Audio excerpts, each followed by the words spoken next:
Le Seigneur soit avec vous. Et avec votre esprit. Évangile de Jésus-Christ selon saint Matthieu.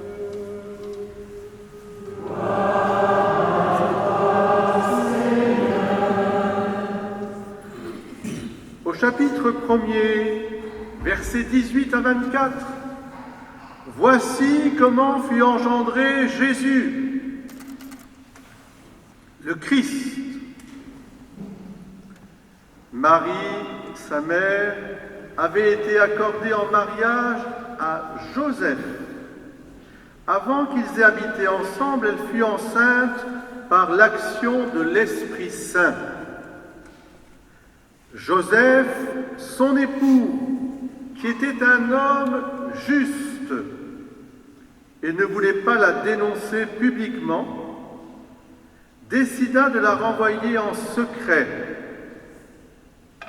Comme il avait formé ce projet, voici que l'ange du Seigneur lui apparut en songe et lui dit « Joseph, fils de David, ne crains pas de prendre chez toi Marie, ton épouse, puisque l'enfant qui est engendré en elle vient de l'Esprit Saint. Elle enfantera un fils. Tu lui donneras le nom de Jésus, c'est-à-dire le Seigneur sauve, car c'est lui qui sauvera son peuple de ses péchés. Tout cela est arrivé pour que soit accomplie la parole du Seigneur, prononcée par le prophète. Voici que la Vierge concevra, elle enfantera un fils. On lui donnera le nom d'Emmanuel, qui se traduit Dieu avec nous. Quand Joseph se réveilla, il fit ce que l'ange du Seigneur lui avait prescrit. Il prit chez lui son épouse. Acclamons la parole de Dieu. Louange à toi, Seigneur Jésus. Vous êtes notre ligne. Venez, venez, venez. Les temps sont accomplis. C'est le 4e dimanche, dans 3 jours. Nous allons fêter Noël ensemble.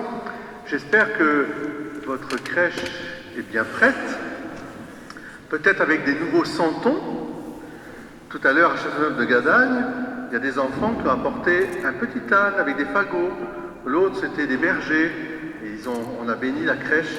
Ce que nous ferons à la fin de la messe, nous irons ensemble en chantant Venez Divin Messie, peut-être, à la finale. En tout cas, on le chantera à la crèche. Et on se tournera vers la crèche, on la bénira. Et on bénira vos crèches, les crèches de vos maisons, Urbi et Orbi, et les petits santons avec. Soyez bénis d'abord, et en ce 4e dimanche de l'Avent, 21 décembre, je voudrais d'abord que nous comprenions la finale de l'Évangile. Joseph prit avec lui Marie, son épouse. Il l'a pris chez lui. Alors je voudrais que tous les époux, vous regardiez vos épouses dans la joie où Joseph a accueilli Marie. Alors est-ce que c'est possible? Alors regardez.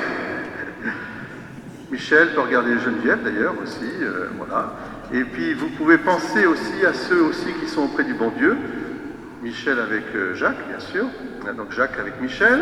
Regardez-vous, les époux. Gaëtan, toi, tu peux le faire et Florian, tu peux le faire aussi en pensée avec ta femme qui est là-bas. Et il l'accueillit avec joie parce que l'ange lui avait dit « Sois sans crainte de prendre Marie pour ton épouse, pour ta femme. » Alors, est-ce que vous êtes sans crainte? Ah ben oui, les enfants, ils disent oui. Ils ont raison. Ils ont raison parce que si on a Dieu avec nous, si Dieu nous visite, il enlève toute crainte et il nous dit « Mais n'aie pas peur de prendre chez toi. » Voilà. C'est le mystère de ce dimanche, 4e dimanche. Il est centré sur la figure de Joseph. Quelle belle figure, celle de Joseph.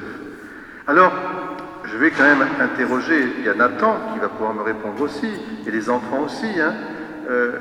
l'évangile, je vous ai dit que la parole de Dieu, elle est centrée sur la prophétie de l'Isaïe. Alors il y a un petit mystère à concevoir quand même, et ça sera aussi la finale de cette petite homélie aujourd'hui.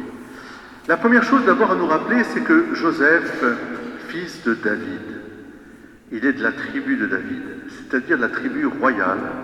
C'est un artisan, c'est un homme humble et, je dirais, tenace, courageux, et qui ne se dément pas.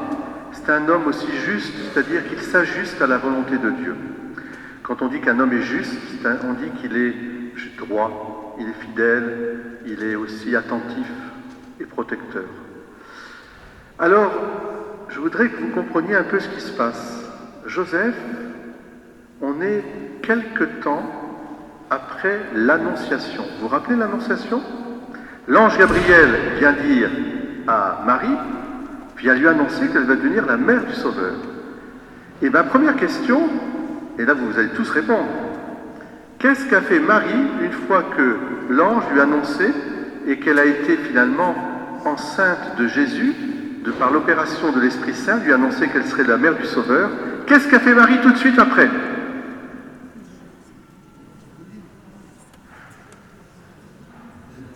Oh là là! Elle est partie en hâte servir sa cousine Élisabeth. Pourquoi? Parce que sa cousine qui était âgée, elle en était au 6e mois de sa grossesse. Et alors Marie a dit, je vais me mettre au service tout de suite d'Élisabeth. C'est beau. Comme dit Mère Teresa, la prière conduit, le silence conduit à la prière à la foi, et la foi au service, à la charité. Donc elle se lève, elle va en hâte, et elle va rester combien de temps? Environ 3 mois. Et c'est à ce moment-là que Marie revient à Nazareth après la naissance de Jean-Baptiste, et là, Joseph s'aperçoit forcément que Marie, qui lui a été promise en mariage, ils sont déjà fiancés, et elle est promise à lui, et dans le rite juif c'est très important, il s'aperçoit évidemment physiquement que Marie est enceinte. Et là il est non pas dans la peine qui serait une peine d'un doute sur la fidélité de Marie. Il n'a jamais eu de doute sur Marie, parce que Marie, c'est la Panagia, comme disent les Grecs, la toute sainte. Elle est tellement remplie de l'Esprit Saint, l'Immaculée Conception, qu'il n'y a aucune pensée mauvaise qui peut être face à Marie. Marie, c'est la toute pure, c'est celle qui nous virginise toujours. Elle est la Vierge, et parce qu'elle est la Vierge, elle virginise toutes choses. Elle est la mère de l'humanité. Sauf que, évidemment, Joseph, qui est juste, il sait aussi qu'il ne peut pas prendre quelqu'un pour épouse si elle est déjà enceinte. La loi lui interdit. Alors, il va la répudier en secret. Vous voyez la justesse aussi de Joseph. C'est vraiment le modèle des pères de famille. C'est un homme qui est à la fois droit, ferme et pondéré, et dans la discrétion. Et c'est important, ce silence. Ce silence de Joseph, c'est un silence bien sûr douloureux, parce qu'il ne comprend pas, mais c'est un silence aussi de respect. Et qu'est-ce que fait Joseph? Il fait une chose très importante pour vous, les pères de famille, pour les hommes, la sacro-sainte sieste. Il s'endort. Alors j'espère que vous faites la sieste. Oui, d'ailleurs vous ronflez, je sais, vos femmes me le disent aussi. Vous ronflez. Alors vous faites la sieste. Il fait la sieste, il s'endort. Et là, qu'est-ce qui se passe? Est-ce que vous avez entendu l'évangile? Qui peut me dire qu'est-ce qui s'est passé? Un des enfants. Qu'est-ce qui est arrivé voir Joseph? Il y a les parents qui soufflent aux enfants. Alors, c'est qui? Qui est arrivé? C'est l'ange. L'ange, on l'appelle comment l'ange? Comment, tu sais pas comment il s'appelle l'ange? Alors là, attention, hein. Il s'appelle l'ange Gabriel. Alors il vient dire à Joseph, c'est beau ce qu'il lui dit, ne crains pas. Je pense que dans nos vies de famille, il faut mettre au cœur de nos vies de famille la confiance en la providence. Ne crains pas, je suis avec vous. Un père de famille, une mère de famille bien sûr, mais un père de famille qui dit à ses enfants confiance en la providence, alors il donne à ses enfants le plus grand des trésors, la foi. Dieu est présent. Ne crains pas, et je vais vous dire pourquoi ne crains pas. Parce que celui qui va naître, eh bien, vient de l'Esprit Saint. Joseph est au courant, il sait très bien ce qui va se passer. L'ange ne lui cache rien, il croit, parce que c'est un homme de prière, un homme de la parole de Dieu. Il sait que les temps sont accomplis et que le Messie doit venir. Ne crains pas, tu lui donneras le nom. Alors c'est quoi le nom que Joseph va donner à cet enfant? Il s'appellera comment cet enfant? Jésus. Non, il s'appelle d'abord Jésus. Alors pourquoi il s'appelle Jésus? Parce que c'est Dieu qui sauve. Il sauve. Pourquoi est-ce que Dieu, c'est ce nom est si important? Parce que si Dieu, qui a tant aimé les hommes, voulait nous sauver, il fallait qu'il se fasse lui-même petit homme pour sauver l'humanité. Jésus, ça veut dire Dieu sauve l'humanité. La création tout entière est l'humain. Il s'est fait petit homme, depuis les pieds jusqu'à la tête en passant par le cœur. Un vrai homme. C'est ça le mystère de cette incarnation. Mais alors, ce n'est pas un Dieu qui veut être loin de nous. Vous comprenez? Parce que Dieu est amour.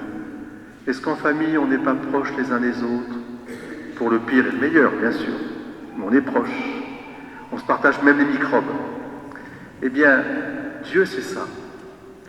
Dieu, pour qu'on puisse comprendre combien il veut vivre avec nous, c'est la prophétie d'Isaïe.